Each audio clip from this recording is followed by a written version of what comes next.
Hello everyone, and welcome to part 7 of my Wharfhead copyright channel. As we discussed in the last episode, this episode is going to be about the recording of Tony Marshall, which was used against me in the High Court. It was manipulated and played with and eventually discredited me in front of the judge. But that's the way these people work, and believe me, they know how to work. The first thing I'll show you is what I showed you yesterday, the Tony Marshall document where he did a witness statement along with, you can see, his wife Susie Roses and John Goff, and they denied all knowledge of anything to do with with Bernard Brett and Alan Evans, etc.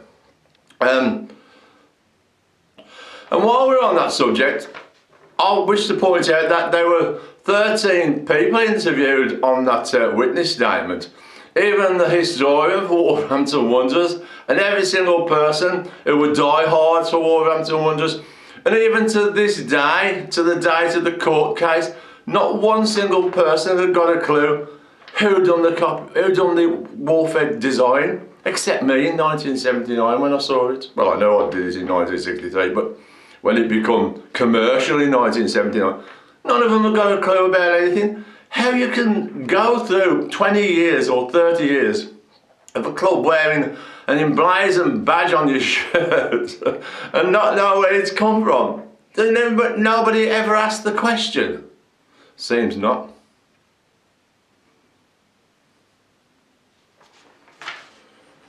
Right, what we'll do first, we'll discuss the stick that I recorded the the Tony Marshall conversation on. I've shown it before. This is it. This is the stick. I'll hold up dead close so you can see. I don't know if it's upside down or what, but you can turn the computer. But what it actually is, it says on the stick, recording device. Now, if you look at the top, there's a little lever there, and that's what you do. You just charge this up, you put it on the desk, and you don't need a computer or anything, and it'll record whatever you're talking about. There's a plug in that end there, which you can put in your computer, obviously, to put it as I'm doing it now. It's a simple, ordinary stick. It hasn't got those It hasn't got those devices on, but that's the sort of stick that I recorded from this stick and sent to them. When I decided to buy the stick, I'd spoken to a couple of mates of mine. They'd worked for the Ministry of Defence. They were electronic experts, and they said, well, they do a good stick at Maplins, and you can't fiddle it. It's like nobody can mess about with it, because obviously they knew the system, what went on behind closed doors, etc. And they told me, get this stick, and it's on record for all time, unless the stick's destroyed. So I've got the stick. I'm going to play it. And if Tony Marshall wants to take me to court over it, I'd love to go to court again. I'd love to bring all this up again, and I'd love to go through all this information now, which I've got since I was ill with my prostate cancer, and now I've put it all together. And now, you know, also all the evidence you never had at hand when you were in the court. Another thing I'd like to point out is that this recording had nothing to do with me design, but they used it to sway the judge's decision in the court. They manipulated it to sway the judge's decision. Now they'll deny all this, but they said that I'd sent 5 different copies. I mean, duh. Do you think I'm going to send 5 faked up copies to a barrister and a solicitor? For what reason? For what purpose?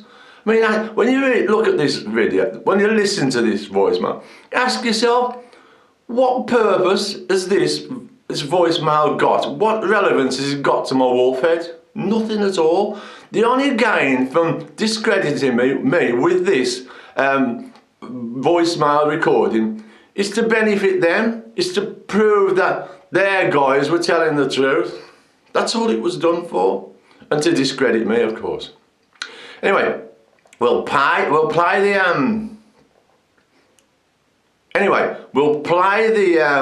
recording now, and we'll have a discussion after, because you need to hear it first. It was recorded by laying it on the table, switching it on, and recording from my handheld BT telephone. Now, for any of you out there who've still got these BT telephones, I've got rid of mine because I keep getting these funny calls from India saying, you're going to lose your internet if you don't give us this information, that information.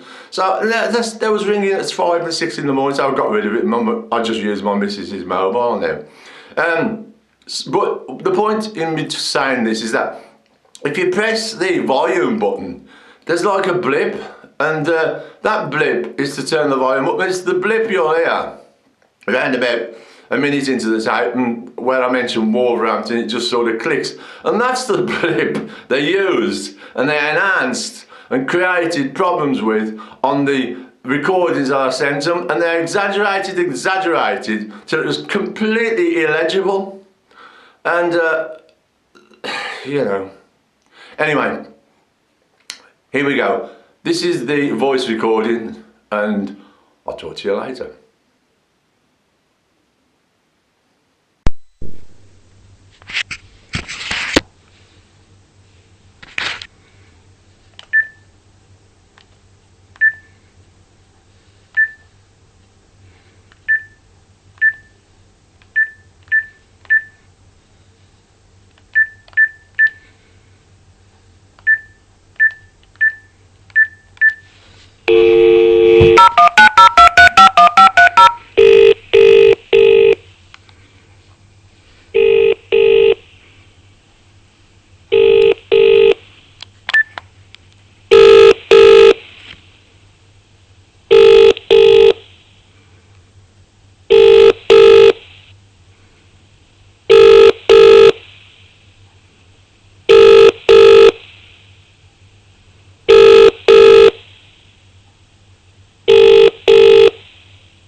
Good morning. Could you tell me, is it possible to speak to Mr. John Marshall?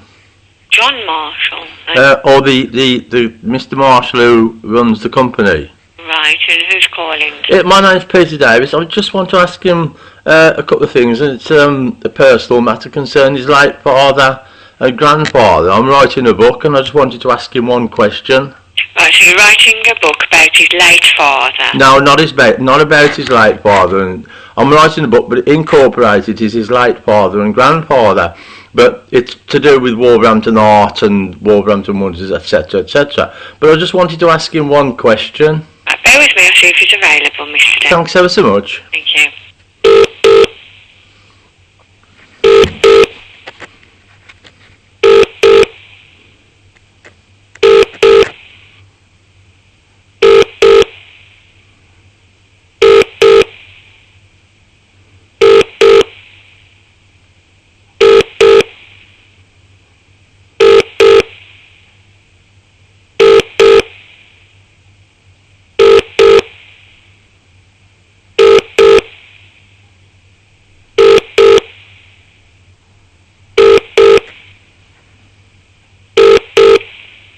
Good morning, Tony Marshall. Good morning, Mr. Marshall. My name's Peter Davis. You don't know me, but I'm writing a book, and it's some of the articles in the book. It's called Wonder. The book's going to be called, and there's a couple of articles I want to write about your late grandfather and your father, the Wolverhampton. I'll ask you one question. Do you know who gave either your late father the Wolverhampton Wanderers Wolfhead logo? Was it Bernard Brett or was it Alan Evans? Oh gosh, I can't answer that. You can't? I simply don't know.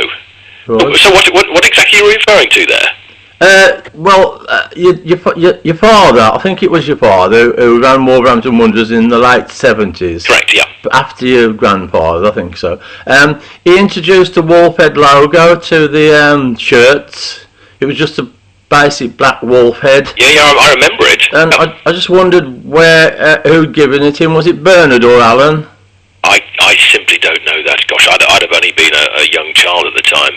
How old do you know then? Sorry? I thought you was because I read how I got your name is great from an obituary and on the internet of your late father. Yeah, no, I'm 55. Oh, well, you're getting on a bit. Yeah, I am, yeah. But even so, in the 70s, I'd have been about, somewhere between 10 and sort of 16 or whatever. Yeah. Although I used to go to every game home and away, that's not something I can answer, I'm afraid. So you wouldn't know where he obtained it from? Don't, I'm afraid. Okay, then that's fine. No one else would know, would they?